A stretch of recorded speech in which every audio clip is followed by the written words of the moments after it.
There's a keyboard under your fingers, and it feels different from anything you've ever touched before. Heavier. It's sturdier. Every key gives a small, definite click, like it knows exactly what it's doing. In front of you, a green cursor blinks on a black screen waiting. You don't own a computer. Almost nobody you know owns a computer.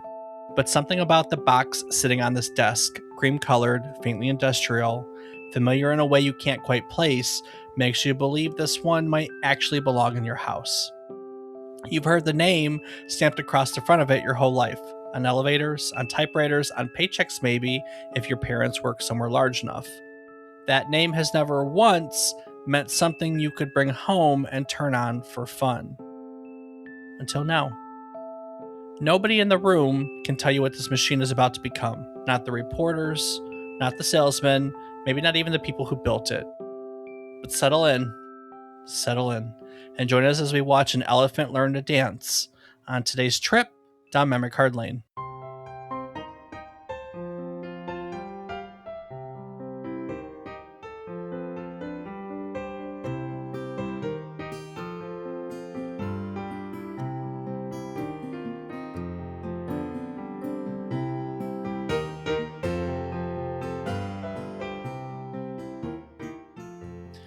Good morning, good afternoon, and good evening. I hope these words find you well. Hello, and welcome to the 311th episode of our video game history podcast, A Trip Down Memory Card Lane. Each week, we'll tell you a story relevant to the current week in gaming history. It can be about a game or the people who have created it.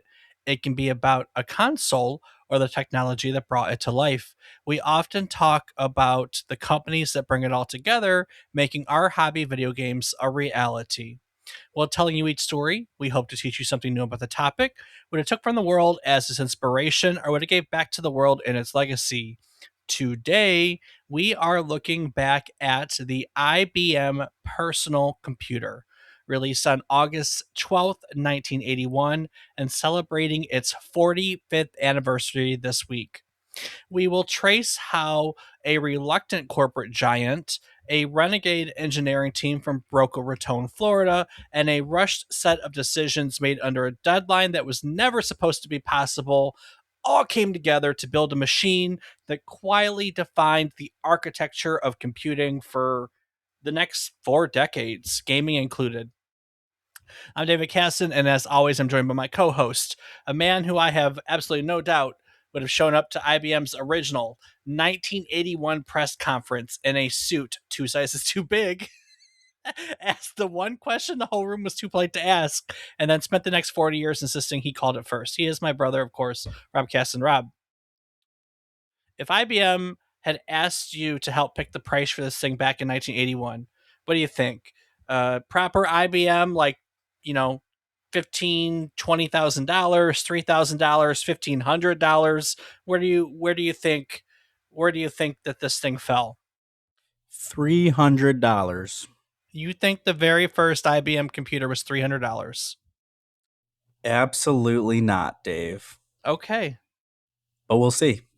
we will indeed see. We will indeed see. This is a console, right? We kind of have a console themed episode. It's going to be a lot of technology. It is hard to understate or overstate, or whichever it is that we want to go with, depending on your perspective, like the importance of the IBM architecture for computing and therefore gaming is everything. Like we're still dealing with the consequences. You know what I mean? Yeah, no, absolutely. It's crazy to think about. 45 years. 45 years of IBM computers is crazy to think about. Almost as many years as you. I hate you. Well, we are going to tell the story. Little primer on IBM. I'm not going too much into the company IBM. We're going to kind of give you a little background on it and then dive right into the story of how the personal computer came to be. But before we get there, Rob, why don't you take some time and share with our listeners some other things that happened during this week in gaming history?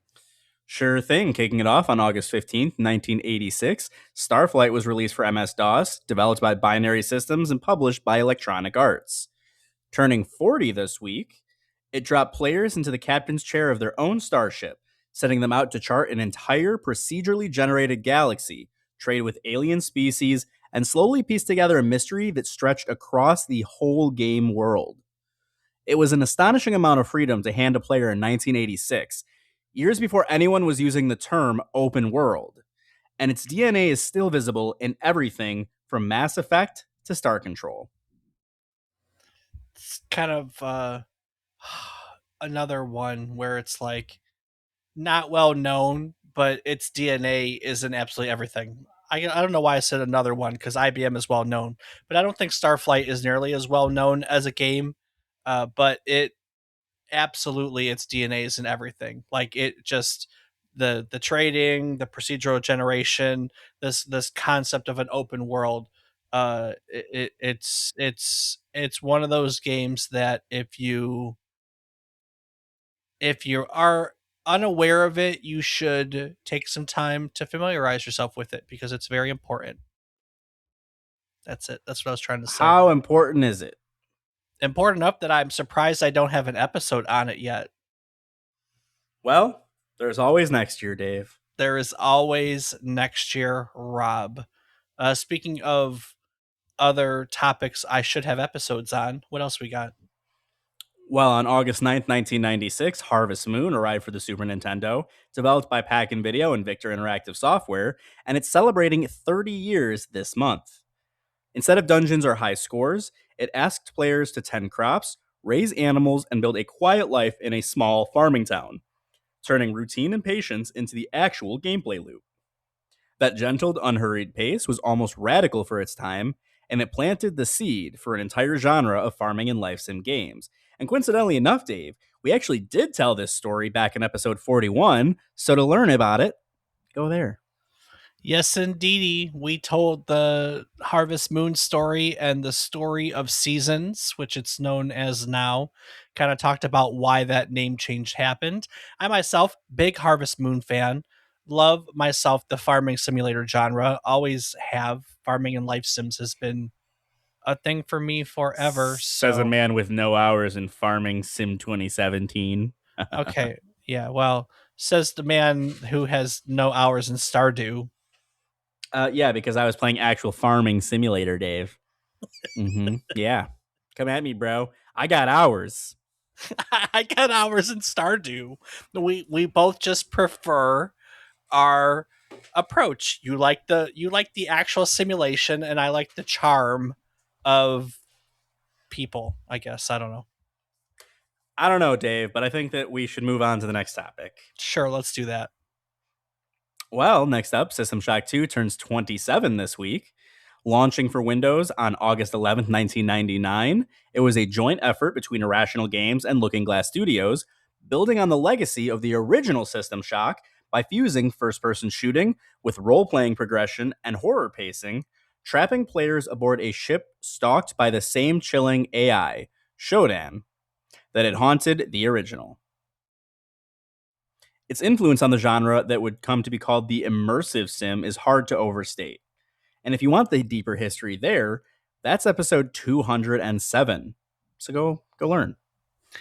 If you've never played them, fantastic games. Absolutely fantastic games. Yeah, my favorite was Infinite. Yes. Okay. Yes.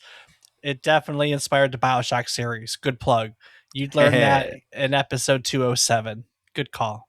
Yeah. Yeah. Go check out there to learn more. And on the topic of episodes we've covered, the same day, 1 year later, on August 2000, Paper Mario found its way onto the Nintendo 64, developed by Intelligent Systems, and it's now 26 years old. Trading the polygonal 3D of Super Mario 64 for flat, hand-drawn paper characters moving through a fully dimensional world, it turned a technical limitation into a defining art style. One Nintendo is still leaning on more than a quarter of a century later. We covered its origins in depth back in episode 259, so go there to learn more about that one. This segment is just me talking about games I like because I'm also a Paper Mario fan. I mean, there's nothing wrong with that because we're plugging our previous episodes. So go there to learn more and see what all these games are about. Those are a bunch of great stories, though. 41's a little early.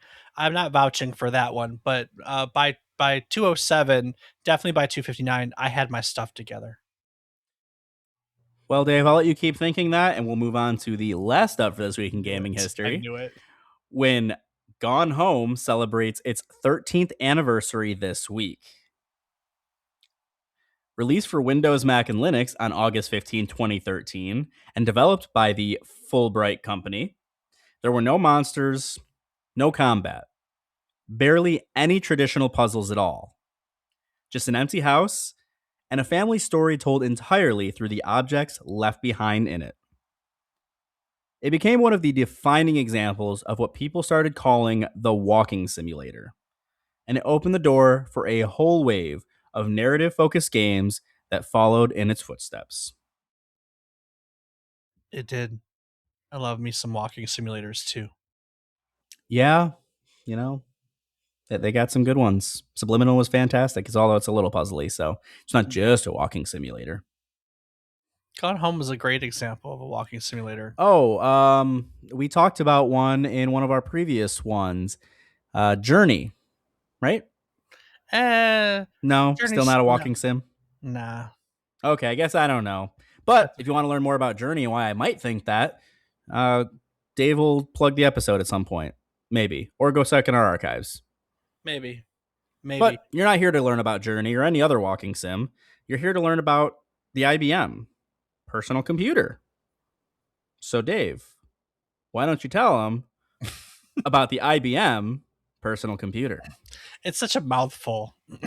It really is. Rob, to understand why the IBM personal computer felt like such a strange thing to exist, you kind of have to really understand what IBM actually was in 1980. IBM traces its roots back to 1911 when a maker of scales, time clocks, and rudimentary like card sorting machines merged into something called the Computing Tabulating Recording Company.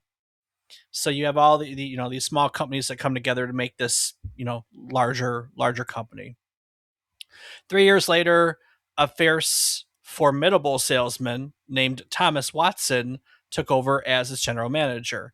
And in 1924, he renamed that company into something bigger, the International Business Machines. So IBM. Oh, I always wondered what it stood for. I thought it was, for poops. Okay. International Bowel Irritable Movements. bowel movement. Oh, yeah, got it. Irritable. That makes sense. Could be irritable business machine, irritable bowel machine. Nah, I'm not sure. That's me. Okay. I'm the irritable bowel machine. Yeah, fair. Okay. Thomas Watson built IBM in his own image. Dark suits, white shirts, stiff collars, a sales force trained as if they were clergy, right? Drilled in company songs and company loyalty, taught that the customer was always right and that IBM was never ever wrong. He hung think signs in every office. He offered something almost no other company in America offered at the time, and that was a guarantee that if you did your job, you had your job for life. Thomas Watson built a culture, and that culture built an empire. By the 1960s, IBM System 360 mainframes had made the company so dominant in computing that the United States government spent over a decade trying to prove that it was an illegal monopoly. IBM eventually won that fight, but the fight itself told you something. Nobody sues a company for being too small. This was the world that IBM executives understood. machines that cost millions of dollars, customers who were corporations and governments, not individuals, salesmen who didn't sell to a person. They sold to a data processing department, then serviced that relationship for years.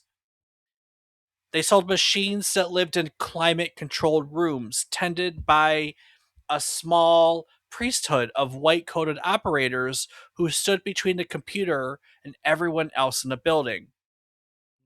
By the end of the 1970s, that entire world was being quietly outflanked. A new kind of machine had begun to show up, right? Small, cheap, sitting on a desk instead of behind glass, mostly sold not by a courteous man in a suit, but that was a nice squeak, but off a shelf in a store to anyone with a few $100s and some curiosity. Companies that no one had ever thought to think about before, like Tandy and Commodore, a little scrappy outfit out of a California garage called Apple. These companies were selling these little computers by the hundreds of thousands. God damn. IBM's own research had confirmed that the market was real and growing fast. 15 billion with a B Jesus. dollars in sales industry wide by 1979, with projections of 40% annual growth into a new decade. That kind of number is hard to ignore, even from inside IBM's fortress. That's crazy. That's so much.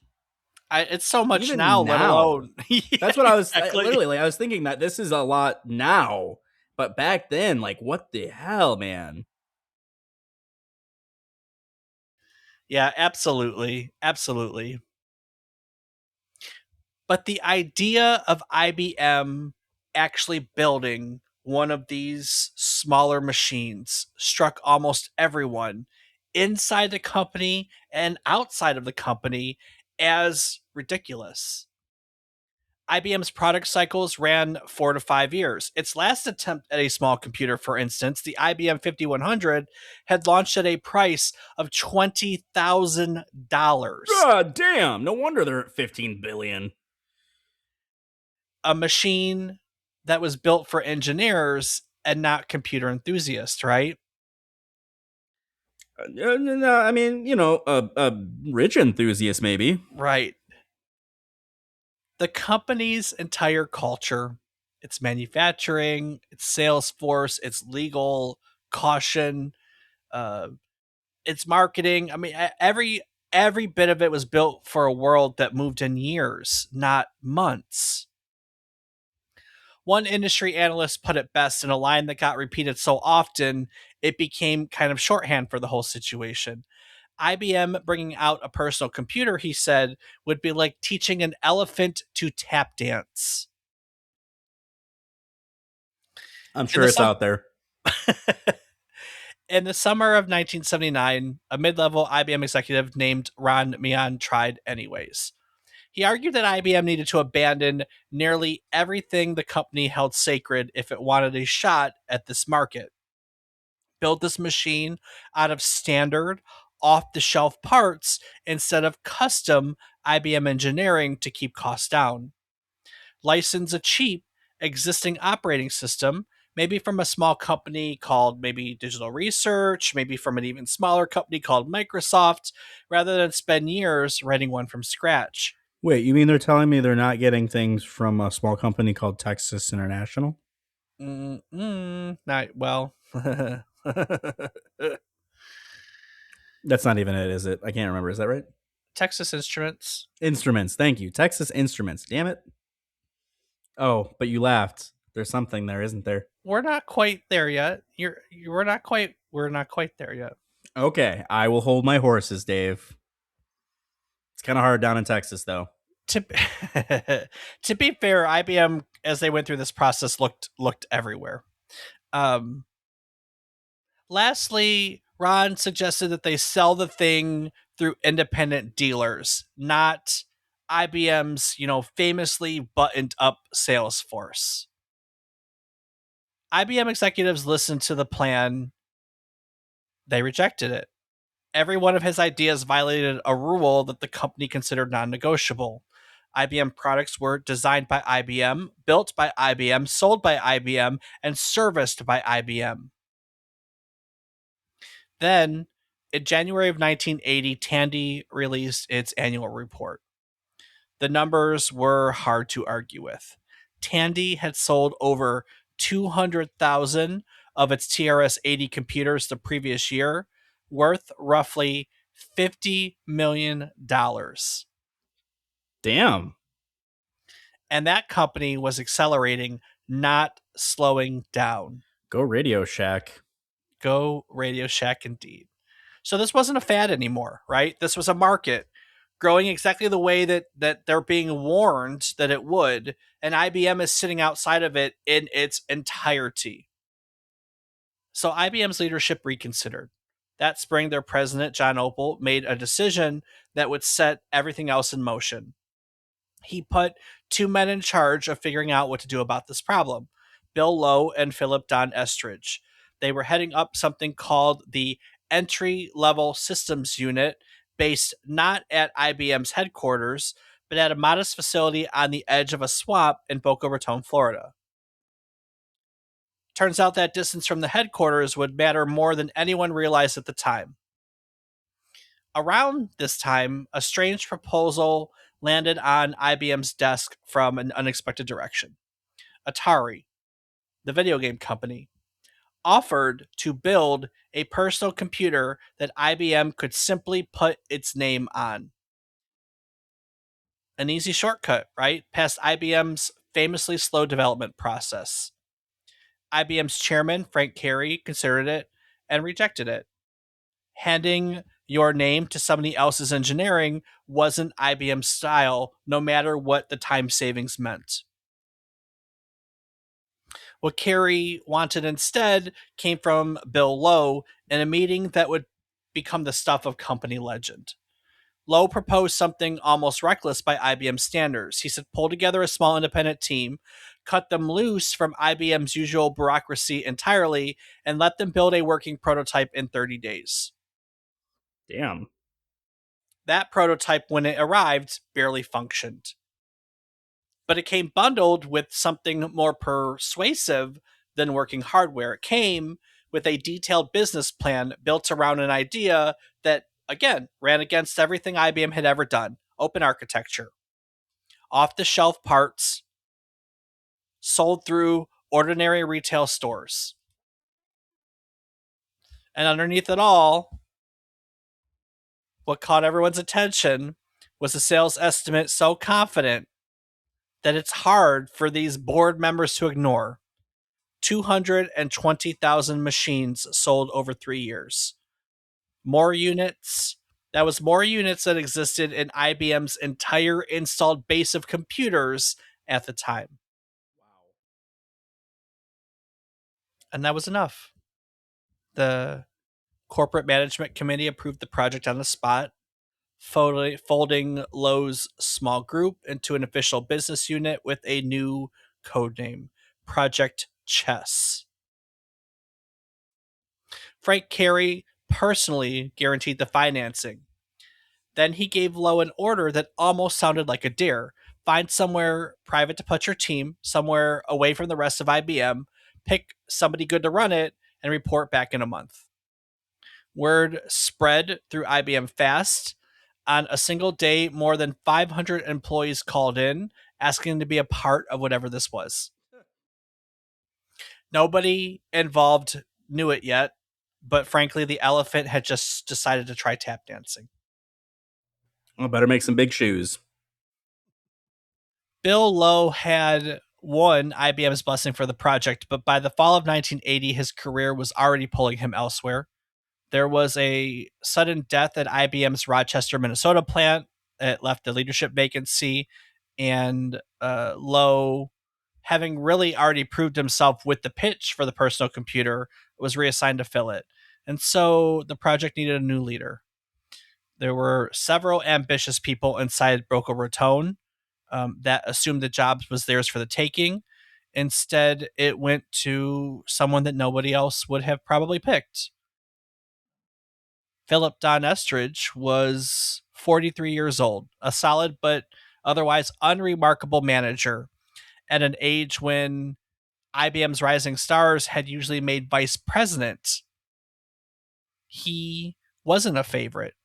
He wasn't even, you know, a particularly safe choice to just about anybody. A few years earlier, in fact, he had been nearly pushed out of the company entirely.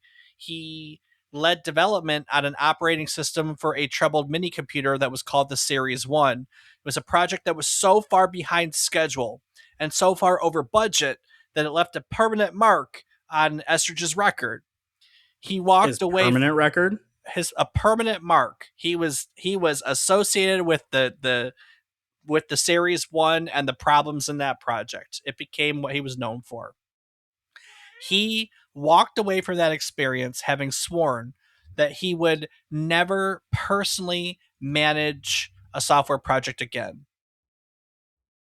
What saved his job at the time wasn't the Series 1, but a large insurance company that needed machines reconfigured for the office. Estridge ended up handling that project well enough that IBM decided he was worth keeping after all. Now, Estridge didn't look or act like the executives around him. He wore cowboy boots into meetings when everyone else wore wingtips. He owned an Apple II at home and he tinkered with it for fun, an almost subversive hobby for a senior IBM manager in 1980. He avoided the endless meetings that other executives seemed to live for. Smart. People simply liked him in a way that was rare at IBM's senior levels. And when Estridge took over the personal computer project, he inherited something unusual. He had a direct line to Chairman Frank Cary. No layers of approval in between, no division president to satisfy first, just Estridge and Cary, which meant Estridge could move at a speed that nothing else at IBM could move at. He used that freedom immediately. He assembled a core team, sometimes called the Dirty Dozen, even though there were 13 of them, and told them plainly that the rules that had frustrated them for years at IBM no longer applied. One of them, a longtime IBM engineer named Dan Willicke, later said that he made more decisions in his first 30 days on this project than he had in 14 years at the company before it. Wow. That's insane. Mm-hmm. Secrecy became their thing, right? They were not letting what they were doing leaking out in any way, shape, or form. The team worked out of a converted warehouse with a leaky roof and unreliable air conditioning, hidden from the rest of IBM. Estridge wanted parts and he wanted them fast, so he went outside the company for nearly everything, right?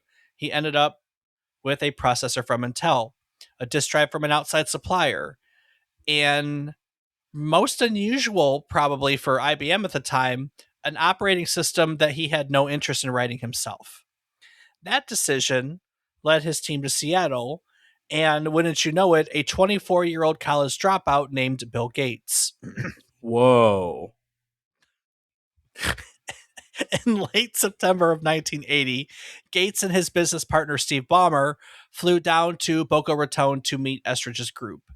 They found the office nearly deserted of amenities and a conference room, with IBM staff who just spent the entire meeting just testing Gates on his technical knowledge. Gates, who admittedly said he hadn't slept in over a day before that meeting, held his own well enough, apparently, that by early November, a contract was signed. Now, there was, on the other hand, another deal. Estridge's team had also looked at another company for the operating system. Gary Cadell, whose company Digital Research had made the operating system that IBM's negotiators expected to license, was out flying his private plane when IBM's representatives arrived unannounced for a meeting. His wife, who was a lawyer, refused to sign IBM's restrictive non disclosure paperwork without Gary present, and so IBM's team left without ever discussing any business. And with that, Digital Research's chance to be the operating system provider evaporated in like no time at all. I mean, I don't blame her, but it still kind of sucks. Yeah. And of course, if you don't know, Gates, now is being told, he has to deliver this operating system. He goes out and finds one developed by another small company in Seattle, acquires the rights, and turns it into, which is eventually Windows, right? It was IBM OS, and then eventually it became Windows. In case you want to know that story, that's a Oh, I Microsoft story. didn't know that. Yep. Yeah, Bill Gates didn't invent the basis of it. He bought it, and then they turned it into what it is today. Through the winter of 1980 into 1981, the project moved at a pace that frankly nobody at IBM had ever seen before. The hardware design was finished by March. Prototypes were being tested by early spring. Software, which was frankly always IBM's weak point, limped along behind, but even that was closer to functional than anybody outside the project believed possible. Estridge kept running the operation the way he ran everything, personally, informally, at odd hours. He was known to wander into an engineer's office late at night, find the person exhausted at their desk, and simply send them home. He told a story about visiting the manufacturing floor once in the middle of the night and finding two machines set aside during packaging. When he asked why, the worker told him their safety labels were crooked. Estridge liked to say that the worker understood quality better than he did. So everyone was invested in this project. Everyone had a lot of pride for this project.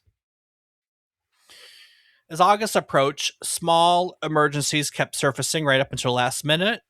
The night before launch, engineers discovered that dust accumulating inside the machine's casing could cause it to short circuit. So Estridge had people flown out overnight to open every unit already shipped and slide a small piece of cardboard inside to prevent that from happening. This is a fix installed by hand, machine by machine, hours before the public would ever see it. On August 12th, 1981, in a hotel ballroom in Manhattan, Estridge stood in front of fewer than 100 people, gave a short demonstration using software that he'd frankly written himself, took a few questions, and thanked everyone for coming. That meeting barely made the news. The reporters in the room, frankly, had seen computer announcements before, but frankly, nobody in that ballroom understood what they had just watched happen. Rob, hearing about Estridge's team pulling together a working computer in about a year, it makes me think about how different that really truly is from putting together a podcast every week. Right. There's no leaky roof, no dusty short circuits, no flying engineers out overnight to fix a hardware problem hours before we go live.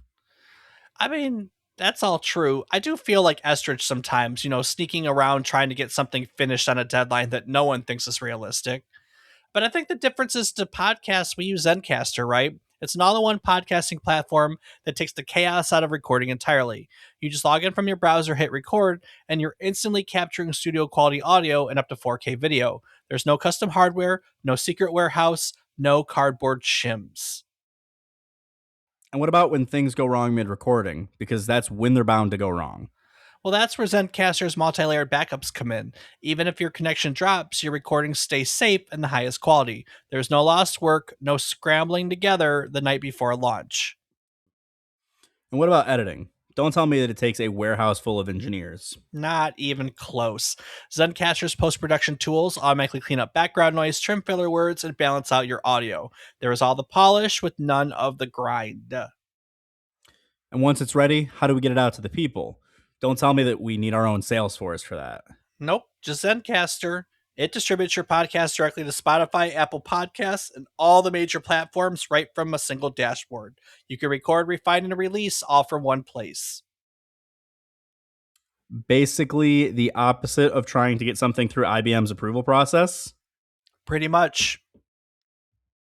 If you're interested, go over to zencastr.com/pricing. Use our offer code, all one word, memory card lane, and you can get 30% off the first month of any Zencastr paid plan. No cowboy boots are required. None whatsoever. So if you're interested, go over to Zencastr, use our code, all one word, memory card lane, and you can get 30% off the first month. All right, Dave. So after all that scrambling, did the machine work? Well, when the IBM Personal Computer went on sale, the response caught nearly everyone off guard, including IBM itself. If you'll recall, IBM had built its official 3 years sales forecast around a number that already sounded ambitious inside the company, right? 200,000 machines. More than IBM had sold its entire base up until that point. That didn't even touch it. That number turned out to be almost comically conservative. Actual demand blew past it by as much as 800%. At its peak, IBM was shipping 40,000 machines a month. Jeez. And dealers were taking prepayment from customers who had no guaranteed delivery date whatsoever. Now, back to where we started. The pricing, as it turns out, was part of the surprise. Industry watchers who'd spent the months before launch guessing what IBM would charge, expecting something in the $3,000 to $4,000 range in line with, their serious business machines, found the base configuration priced at just $1,565. IBM had undercut its own reputation. And the software, frankly, followed the hardware almost immediately. Within a year, InfoWorld counted over 700 software packages available for the IBM PC, nearly 4 times what existed for Apple's Macintosh a year after its own launch. Memory expansion cards alone drew 30 or 40 competing manufacturers within 12 months. The open architecture that Estridge's team had chosen almost by necessity, because there really hadn't been time to build anything proprietary, turned out to be the single most important decision that IBM has ever made in the business. By 1984, the personal computer division alone was generating $4 billion with a B dollars a year in revenue. Jeez. More than double what Apple was making across its entire company. But that same open architecture, the thing that made the IBM PC succeed so completely, also planted something that IBM really hadn't truly fully reckoned with. IBM had published detailed technical specifications for the machine right at launch, hoping to encourage outside companies to build compatible hardware and software. What that same openness also made possible was something far less welcome, right? It allowed for machines built by other companies entirely that could run the exact same software as an IBM PC without paying IBM a cent. The only real obstacle standing between IBM and a flood of exact copies was the one piece of the machine that IBM had kept proprietary. And that was its BIOS. If you don't know, it's a small piece of code that lets the operating system actually talk to the hardware underneath it. Reproducing that code would have literally been straightforward copyright infringement. It took less than a year, frankly, for someone to find a legal way around it. In June of 1982, a company called Columbia Data Products released the first fully legal IBM compatible clone. Its BIOS built independently through what became known as clean room engineering, a process where one team studies how something works and writes up a specification, and a second team, one that has never seen IBM's actual code, builds new code from that specification alone. Columbia Data Products was small, and it didn't shake up IBM's position much on its own. But what it did do was prove that the method worked. Other companies took notice. One of them was a fledgling outfit down in Texas called Compact, and they would use the same exact clean room approach a couple years later to build something far more disruptive to the IBM standard. But admittedly, that's a story for another day. For our purposes, there is a part of the story that nobody at IBM was thinking about in 1981. It's the part admittedly that matters the most to us as video game lovers, historians, etc., etc. When Estridge's team spec'd out the machine, they included something almost nobody remembers now: an optional expansion card called the Game Control Adapter. $55, sold right alongside the business peripherals. It gave the machine a 15-pin port that could read 2 joysticks at once, or with a splitter cable, 4 paddle controllers. Now, nobody on the Boca Raton team was building a gaming machine. This was a business computer aimed at spreadsheets and word processing and insurance offices, right? But when IBM's engineers looked around for a design to base that port on, the closest thing they had to a template wasn't anything from the business world at all. It was the joystick port already sitting on the Apple II. So, without ever really intending to, IBM built a gaming input standard on day one simply by copying the machine it was trying to outcompete. That port, frankly, outlived nearly everything else about the original PC. It became known as the game port, and once it started showing up standard on later machines, and eventually built into sound cards, it stuck around for the better part of 2 decades, all the way into the early days of USB. Color came from a similarly modest decision. IBM offered 2 graphics options at launch: a sharp monochrome display for text, that green screen we all famously know, and a much rougher color graphics adapter. 4 colors on screen at a time, low resolution, nothing to brag about even in 1981, but it existed, and it was there from the very first units sold. Developers had something to build against almost immediately. None of this made IBM a good gaming machine in 1981. It was not. Absolutely not. What made it a gaming machine eventually was the same decision that made it everything else, and that is the open architecture.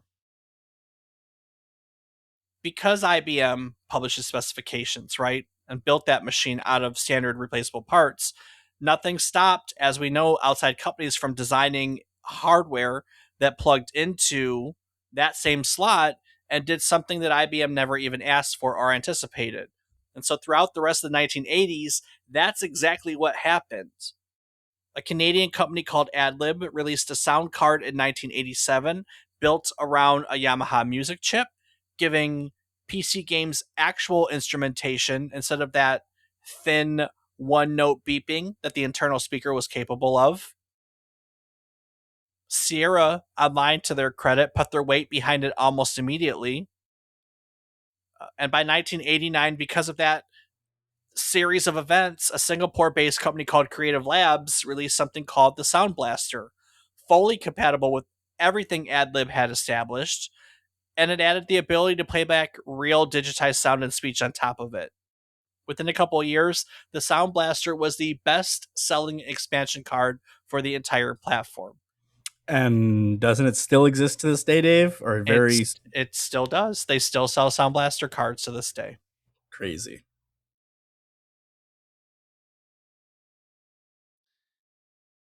None of that happens on a machine that IBM kept locked down, right? It happens because the same openness that let Compaq build the illegal clone in 1983 also let two small companies build sound hardware that IBM never designed, never asked for, and for years, frankly, barely even acknowledged existed.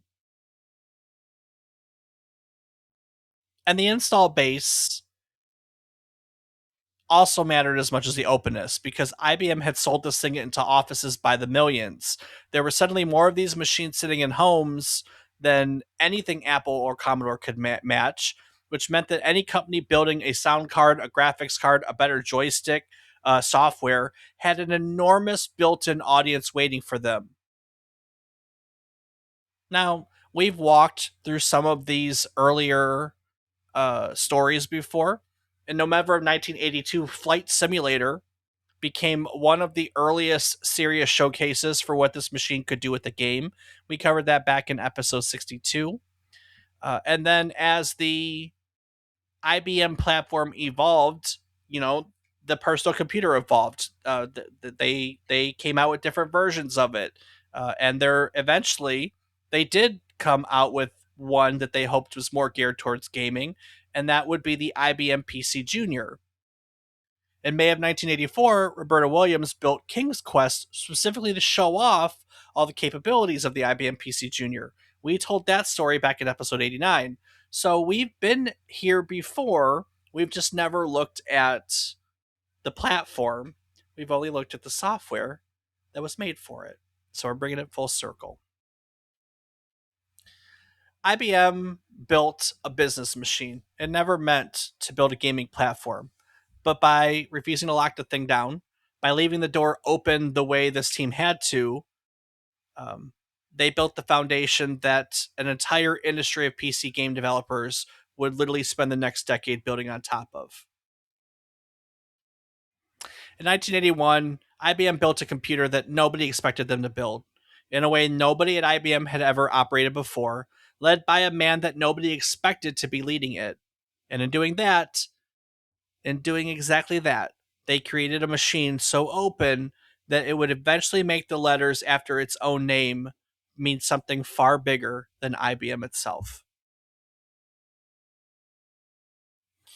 If today's episode had you thinking back to some of our earlier trips down memory card lane, we've got episodes already in the archive. Of course, I just talked about episode 62, which covers Microsoft Flight Simulator, episode 89, which tells the story of King's Quest built by Roberta Williams. These are fantastic episodes if you want to see what happens to IBM's machines once they start getting taken seriously as a home computer. And one of the other interesting games that made its way to IBM PC would be Tetris, episode 93. Tetris found its way west in part through an IBM PC port. And if you want a really fascinating story, all the PC ports and the console ports and all the licensing kicked off one of the strangest rights battles in gaming history. So, really fascinating story about how the rights to Tetris just got absolutely jumbled up and spread out through everywhere. You can, of course, find all those episodes and everything else in our archives by going to our website at www.memorycardlane.com. Rob, what else can people do on our website? You can find a calendar of our yearly episode topics, know what we have talked about or will talk about in this current year. You can find a link to our Discord server where you can come chat with Dave and I. You can find a link to our Patreon where you can help support us and get access to ad-free and unedited versions of all of our episodes. And you can find links to our social media where I am on several platforms as Rob_O_Raptor. And Dave can be found on several platforms as Dave. David is wrong. Thank you. It's great. Each week, we'll tell you one story relevant to the current week in gaming history. It could be about a game, a person, a technology, a console. We've covered a few places before as well. We'll tell you a story. We hope to teach you something new about the topic, what it took from the world as its inspiration, or what it gave back to the world in its legacy. When we sit down to research new topics each week, we get excited when we find out new things to share with you. It's a fantastic cycle of learning and teaching and learning, and in celebration of said cycle, we like to talk about our takeaways each week. Rob, what did you learn today? Well, I had zero idea that IBM computers were where a lot of the peripherals started getting started, like the Sound Blaster. Obviously, that's something I know about, and I was considering putting in my PC at one point. Had no idea. Got started on IBM.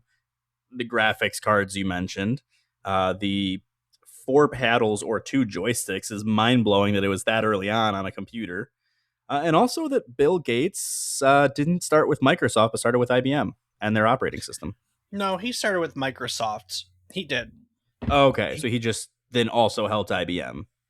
yes, he. Yeah, he was always Microsoft. He built the operating system. He bought and built the operating system, basically. Okay, well, still, I had no idea he had any involvement with IBM until they obviously used Windows, but before that. Yep, yep, yep, yep, yep. So just a lot of stuff. Overall, I had no idea that IBM was such a big player in the beginning of the PC industry. Obviously, it was a name that I even knew still, and I don't know as much now that it's around. But growing up, I definitely IBM was a big name, but I didn't know that this is all involved with that. So it's pretty cool to see just how big they were. Yeah. So When we were talking about Bill Gates earlier, I said it eventually became Windows, and that's a half truth. What Bill Gates bought was what became DOS. okay, He ended up buying a program called 86 DOS, and he turned that into MS DOS slash PC DOS slash everything. And then we know eventually, they decided to put a graphics on top of that, and that's kind of how Windows came to be. So, but yeah, I gotcha. Well, that's a pretty crazy story, Dave. So just a lot of stuff. So that's my big takeaways. What about yourself? I hadn't considered how out of character a personal computer was to IBM, right? Because you think about IBM and PCs, and you know that IBM PC is a thing, right? It's like to us it always was. So we have no reason to think about that there was a time where it wasn't. I always thought that it was just a natural progression, and it very much was. But what I didn't realize, and what I got a lot from reading, I got to read some books like IBM Unmasked and some other fun stuff about the history of IBM. I just didn't realize. I know it's international business machines, but I didn't realize how hard or how much pushback there was to switch from big computers to personal computers. And I guess they're still business machines because very much the IBM PCs ended up in offices. It's just there was just a lot of pushback to make a computer like this, and it's interesting to watch how it all played out. So that was something I was not aware of. Yeah, that is pretty crazy to think. Like you said, So so commonplace for us growing up. And had no idea they would never get into personal PCs in the beginning. They were so against it. But, for us, that's what they always were. They were still a business machine, but just as many people had them at home. I mean, shit, I think we even had an IBM growing up, uh a laptop. So I guess it was still a business, it was there a was work no there machine, was workstation. I mean, to be fair, every computer we've owned is an IBM PC, but yeah, I get what you're saying. An IBM branded. I've owned a couple. I still have an IBM. Well, I have a Lenovo laptop. So Oh, wow. That's a little different. It doesn't say IBM. okay, okay. All right. Well, Rob, before I wrap it up and take it into next week, is there anything you'd like to add to today's episode? I'll take a quick moment to say thank you so much to everyone for listening. It means the world to us to have you along as we learn about all of these great topics around gaming, and we hope you enjoy learning with us. So thank you. Yes, indeed. Nobody in that room on August 12th, 1981, understood what they were looking at.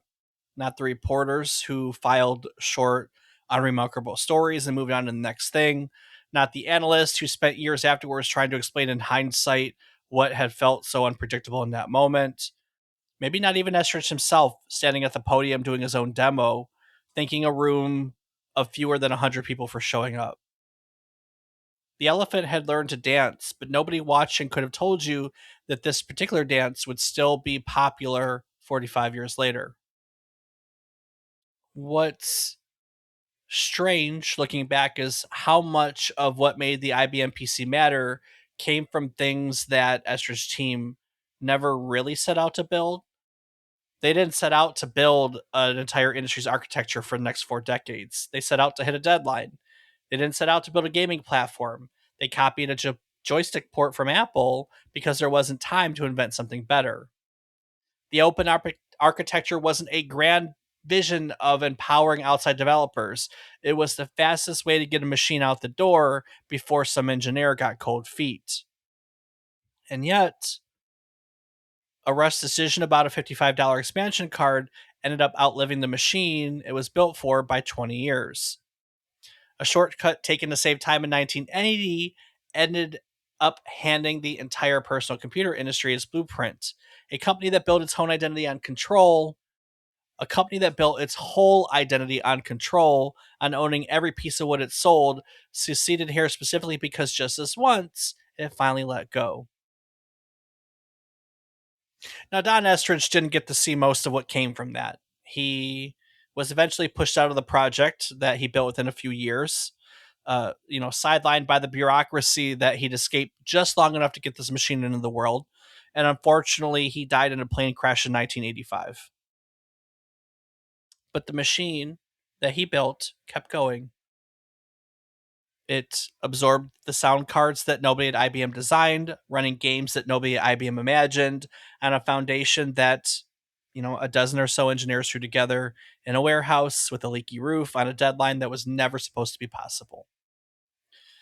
And I think the important thing to take from this story is that sometimes the most important thing a company can do is get out of its own way.